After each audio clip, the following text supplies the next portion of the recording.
Good evening, g'day, how you doing? So I recently asked people for what they would like to see more of in the I Love the Bush series.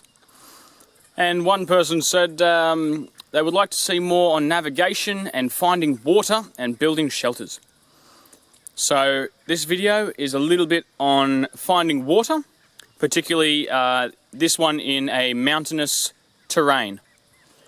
The first thing you're going to look for is the general slope of the land. So the land is actually sloping, I'll get this camera right, is actually sloping down in that direction there, okay? You can see in the distance here, we've got a hill coming on down. So obviously water flows downhill, so you want to go to where the two hills meet. So we know there's a hill sloping this way and a hill coming towards us. So we're going to go to that direction, and that would be the first thing to do if you are trying to find water. Find a spot where two hills meet and create a valley. That's not a guarantee of water, but that will set you on the right path to finding the water. And then it's just a matter of going either upstream or downstream, usually better to go downstream, and you'll find water. If you're in a desert, you want to look for certain plants, and that'll vary on where you are. One of the good plants to look for is the weeping willow. If you're in Australia and you're west of the Blue Mountains and you see weeping willow, go towards that, because weeping willow have wet feet. They must have wet feet to survive. So you will always find water underneath a weeping willow tree. If you're in desert in Australia, you want to go towards trees like the kurrajong. And we might be covering the kurrajong in later videos. So as we go on down here, you see a lot of large boulders, and these are indications that there has been water coursing through here, these boulders here, because they've been exposed. Further up, the water hasn't had that much force, so it hasn't been able to erode them. So that creates this space where you can see the evidence of a dry creek bed. Again, the boulders. We're going to head on down there. Now when you are looking for a water source, obviously you're going to be going downhill, because that's, again, as I said, where the water flows. It all flows to sea level mostly, or it flows to little high mountain dams. You want to be using the safest path possible, and so that means usually coming across the landscape in a nice flat way. You don't tend to want to go directly down if you can avoid it, if it's too steep, because that can be a slippery slope. For example, and although it's just a small example, whoop, almost slipped there. This area here is quite a bit more of a downhill slope, and you're more likely to trip and hurt yourself. So you want to cut across the landscape. So here we come across a dried section, but it looks damp still, so we know that there's water in the area. We see this area over here, it's a little bit wet, but we know that the water's not flowing and it's quite stagnant. So we wouldn't be drinking that anytime soon. Now what we're going to do is go downstream and see if we can find some water. So we come up to this next section. So here we have some water, and that's great if you want to wet your feet.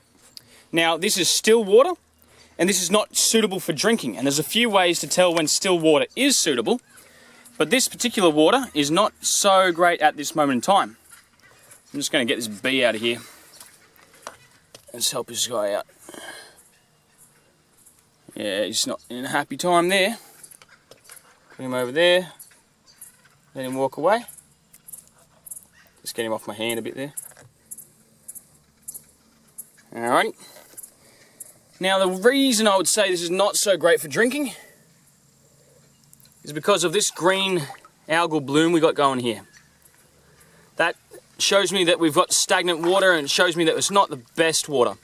It would still be quite suitable, because it does have eucalyptus above it, and eucalyptus tannins are antiviral, antifungal, antimicrobial and antibacterial, and they are a natural pesticide as well.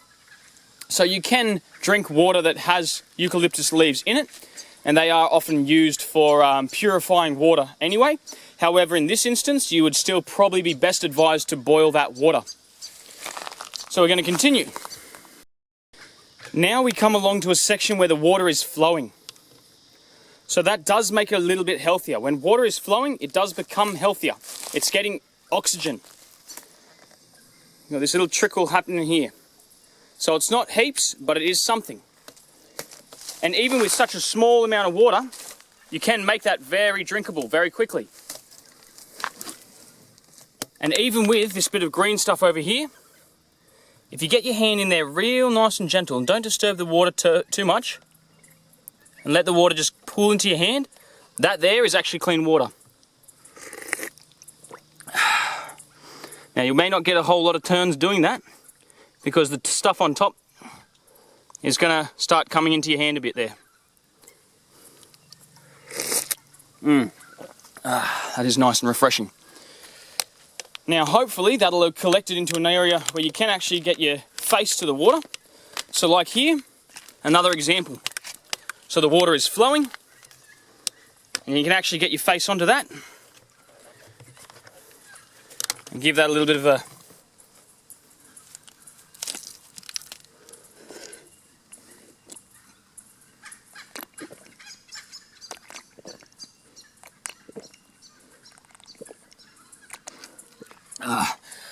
drink like that. So as long as it's flowing and it's got exposure to the sunlight, usually that's going to be good water. Other things to look for is certain animals. So if you can see dragonflies, if you can hear frogs, these are signs that this is healthy water. If you can see tadpoles, that's all good signs. Further down though, it's stagnant. So whilst it's trickling in there, and whilst that little seep is still healthy to drink, I wouldn't drink from this space here right now. On a hot day, you might consider swimming in that, and that's perfectly fine. And you can put it all over your face and all over your body, that's fine. Just best not to drink that water right there. We have now found ourselves in a section where two gullies meet. So our chances of getting water is greatly increased, because of course that's a larger catchment zone. Now we see larger pools happening like this one here.